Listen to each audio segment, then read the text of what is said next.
Hello friend, कैसे हैं आप सभी लोग।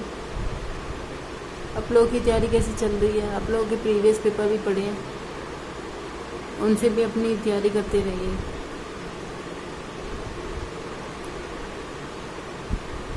हमारे इसमें कुछ एमसीक्यू क्वेश्चन है, पूरे पार्ट 1 के क्वेश्चन है, पुराने क्वेश्चन भी है और कुछ इसमें नए भी ऐड किए हुए हैं जो हमने अपनी 2 वीडियो में पढ़ा चुके हैं वो सारा। उसके बाद हम कुछ थ्योरी भी पढ़ाएंगे, जैसे पियाजे की, कॉलबर की, इनसे रिलेटेड सिर्फ क्वेश्चन ही पूछेंगे, जिससे आप लोगों का पूरा रिवीजन हो सके। क्योंकि थ्योरी तो आप लोगों ने पढ़ ली होगी, सिर्फ आपको अपना रिवीजन की ज़रूरत है कि आप कितना अपना स्कोर कर रहे हैं, कितना नहीं कर रहे हैं, कहाँ आप मिस्टेक कर रहे हैं।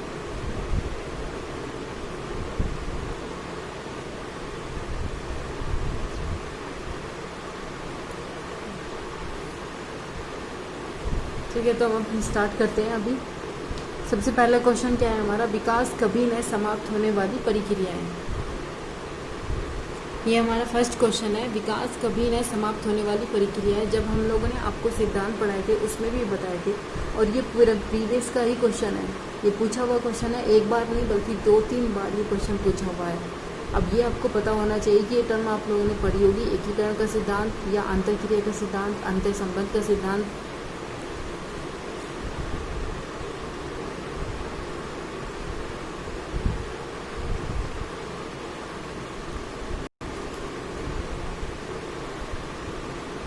या फिर निरंतरता का सिद्धांत। अब इसमें आप लोगों को पता होना चाहिए कि इसमें क्या है। ये चारों के चारों ही हम लोगों ने बताई थी।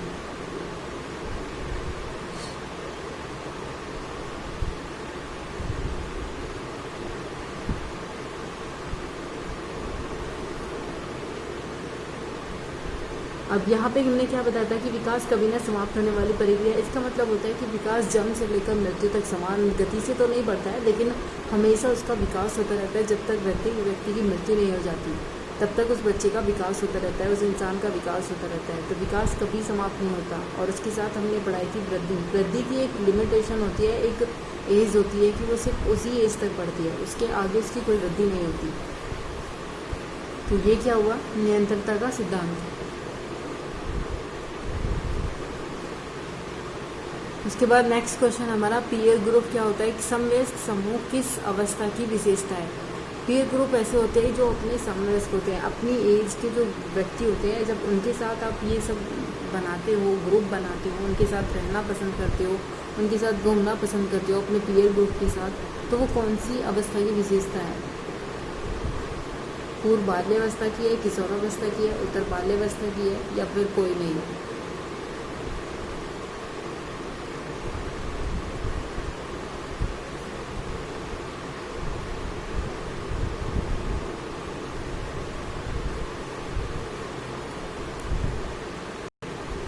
इसमें कौन सा आंसर है इसका, किशोरावस्था। क्योंकि पीयर ग्रुप क्या होता है कि समवयस्क समूह जो व्यक्ति बनाते हैं, तो वो किशोरावस्था की विशेषता है।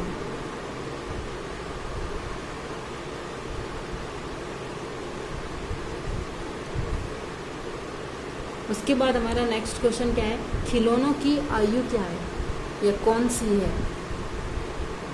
इसको टॉय एज भी बोला जाता है। इसमें क्या है, पूर्व बाल्यावस्था काल है, किशोरावस्था काल है, या फिर शैशवावस्था काल है। इनमें से कोई नहीं। ऐसी कौन सी अवस्था है जिसको खिलौनों की आयु कहा जाता है।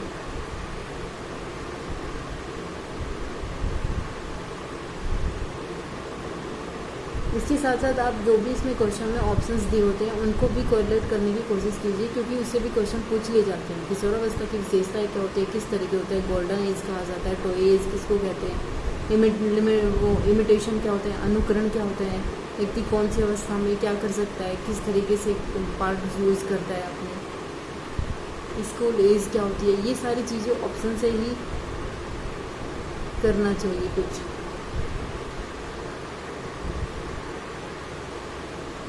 अब इसमें क्या पूछा है, खिलौनों की आयु कौन सी है।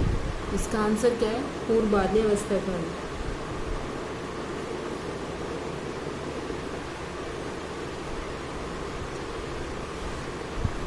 ठीक है, उसके बाद नेक्स्ट क्वेश्चन क्या है कि कौन सी विकास की विशेषता सही है। अब इसमें पूछ रहा है कि कौन सी विकास की विशेषता है, या फिर इसमें कौन सी विकास की जो सिद्धांत मैंने बताए थे जब पढ़ाए थे तो उसमें से कौन सा सही है। इसमें ऑप्शन है निरंतरता का सिद्धांत, एकीकरण का सिद्धांत, अंतःक्रिया का सिद्धांत। इनमें से कौन सा ऑप्शन सही, या फिर ये सभी सही है।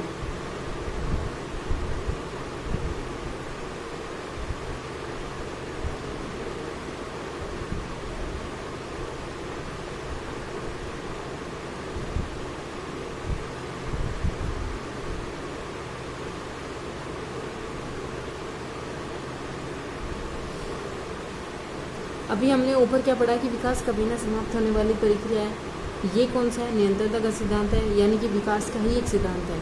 उसके बाद एकीकरण भी हमने पढ़ा था, उसके बाद अंतःक्रिया भी पढ़ाई थी हमने। उसके बाद इसमें क्या है, यानी कि तीनों के तीनों क्या है, विकास की ही विशेषता के बारे में बता रहा है, यानी विकास का ही सिद्धांत है। तो इसलिए इसमें कौन सा ऑप्शन हुआ, सभी।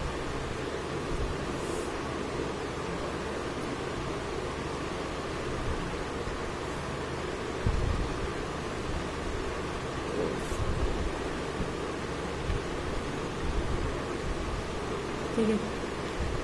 उसके बाद नेक्स्ट क्वेश्चन है हमारा 5। इसमें पूछा गया है कि निम्नलिखित में से किस स्तर में बालक अपने समकक्षी वर्ग के सक्रिय सदस्य बनते हैं। यानी यहाँ पे भी वही क्वेश्चन पूछा हुआ है कि किस तरीके से, जैसे अपना पीयर ग्रुप होता है, अपने ही समकक्षी उनको वर्ग बनाने में, उनके साथ एक्टिव रहने में, उनके साथ घूमने में उनको काफ़ी अच्छा लगता है। जिसमें ये एक ऐसा ग्रुप है जिसमें बहुत ज़्यादा लोग सदस्य सक्रिय रहते हैं, एक्टिव रहते हैं इस पार्ट में।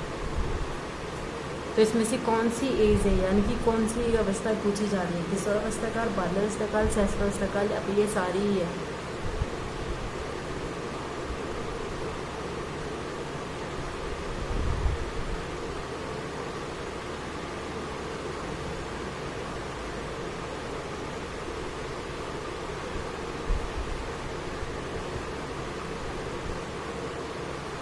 अब इसमें क्या है, किशोरावस्था का भी आप लोगों को पता है, बाल्यावस्था का पता है, शैशवावस्था का पता है। तो इसमें ये घुमा के क्वेश्चन पूछा है कि ये क्या होता है, किशोरावस्था का काल है ये। इसके बाद क्या है हमारा नेक्स्ट क्वेश्चन है विकास। विकास के किस काल को अत्यधिक दबाव और तनाव का काल कहा जाता है। पहले तो ये पता होना चाहिए कि ये जो चीज़ें हैं, दबाव और तनाव की अवस्था का काल किसको कहा जाता है, ये किसने बोला था। ये यूपी टाइप का क्वेश्चन पूछा हुआ है, ये भी पता होना चाहिए। और ये कौन सी अवस्था का है, इनकी कौन सी एज में बच्चे को ऐसा महसूस होता है,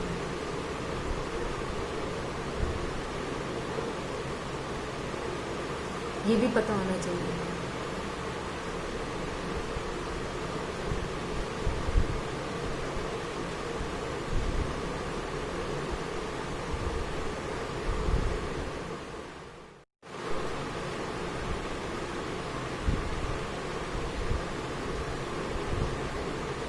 यहाँ पे क्या क्वेश्चन पूछा हुआ है कि इरफान खिलौने तोड़ता है और उसे देखता है, फिर अलग अलग पार्ट को जोड़ता है। जो उसने इस खिलौने को तोड़ा हुआ है उसी पार्ट को वो लेता है और फिर अपने तरीके से उनको जोड़ने का प्रयास करता है। तो हमें उसके साथ फिर क्या करना चाहिए। इस तरीके के क्वेश्चन एसएसटी में पूछेंगे, और इस तरीके के क्वेश्चन आपको इंग्लिश की पैडागोजी में भी पूछे जाते हैं, हिंदी की पैडागोजी में भी पूछे जाते हैं, और सबसे ज़्यादा तो सीडीपी की पैडागोजी में ज़रूर पूछे जाते हैं। तो इसलिए ये चीज़ें पता होनी चाहिए कि जब कोई बच्चा होता है तो वो खिलौनों को तोड़ता है, फिर उसको देखता है कि किस तरीके से, और फिर उसके अलग अलग जो पार्ट हैं उनको फिर जोड़ने का प्रयास भी कर रहा है। तो आपको क्या करेंगे, इरफान को कभी भी खेलने नहीं देंगे। इसमें से आप जब भी ऑप्शन पढ़े तो हमेशा ये पता होना चाहिए कि कौन सा ऑप्शन नेगेटिव है और कौन सा पॉजिटिव है। कभी भी बच्चों के साथ हमें पॉजिटिव वाला व्यवहार नहीं करना चाहिए, नेगेटिव वाला व्यवहार नहीं करना चाहिए, उसके साथ हमेशा पॉजिटिव वाला व्यवहार करना चाहिए। इरफान को कभी भी खेलने नहीं देंगे, सदैव कड़ी नज़र रखेंगे, उसकी जिज्ञासु प्रवृत्ति को बढ़ावा देंगे, उसे बताएंगे कि सामान नहीं तोड़ना चाहिए। यानी कि सबसे पहले अगर हम ऑप्शंस ही पढ़ रहे हैं तो हमें क्या दिख रहा है कि इरफान को कभी भी खेलने नहीं देंगे। यदि हम बच्चे को खेलने नहीं देंगे तो उसको पता भी नहीं होगा, उसके अंदर जिज्ञासा पैदा नहीं होगी किसी भी काम करने के लिए, और वो डरने लगेगा। फिर जब आप उसे पहले ही रोकने लगेंगे तो वो फिर डरने लगेगा उस चीज़ के लिए। तो ये नेगेटिव है।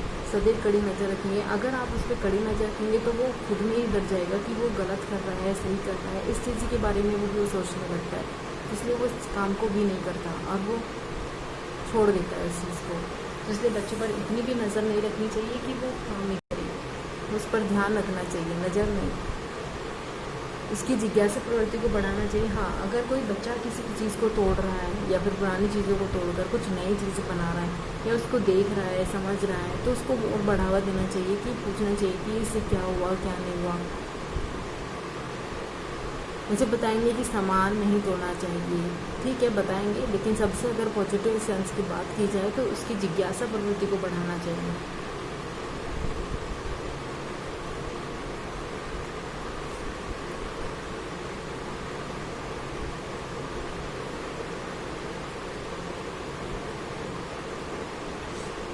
उसके बाद नेक्स्ट क्वेश्चन क्या है, विकास में वृद्धि से तात्पर्य क्या होता है?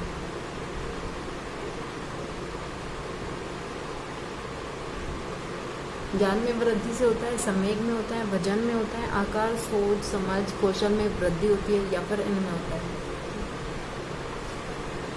तो ये चीज़ें भी पता होनी चाहिए कि विकास में वृद्धि से तात्पर्य क्या होता है।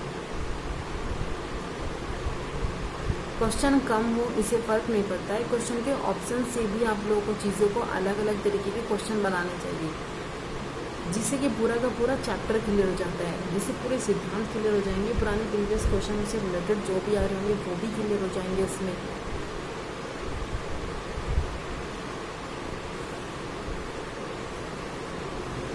तो इसमें क्वेश्चन क्या है, आकार, सोच, समझ, कौशल आदि सभी में उसकी वृद्धि की जाती है, तो वो क्या होता है, वृद्धि से तात्पर्य। हमारा आज का नेक्स्ट क्वेश्चन है और लास्ट क्वेश्चन है, उसके बाद नेक्स्ट क्वेश्चन और भी जल्दी आ जाएंगे, कल ही आ जाएंगे, लेकिन इन क्वेश्चन को ज़्यादा से ज़्यादा शेयर भी कीजिए और उनको ये भी देखिए कि उन्होंने कितना स्कोर किया है, क्या उसमें से पढ़ा है, समझ आए या नहीं आए हैं, या फिर जो वो पढ़ रहे हैं वो इनसे रिलेटेड है या नहीं।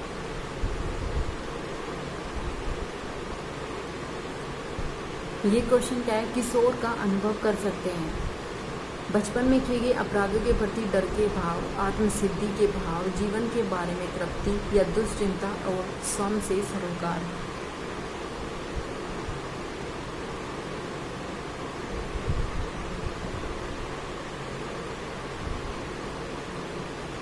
आयोग कि आपका ये टेस्ट भी अच्छा रहा होगा, इसमें से आपका स्कोर भी अच्छा रहा होगा, किसी में सभी ने कुछ नहीं पूरे कंप्लीट किए होंगे, तो उनकी तैयारी और भी अच्छी है, और भी अच्छी रहेगी, उनका पेपर और भी अच्छा रहेगा।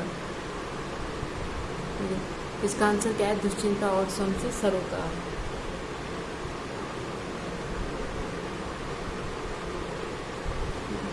सेशन पसंद आएगा तो लाइक भी कीजिए और सबको शेयर भी कीजिए।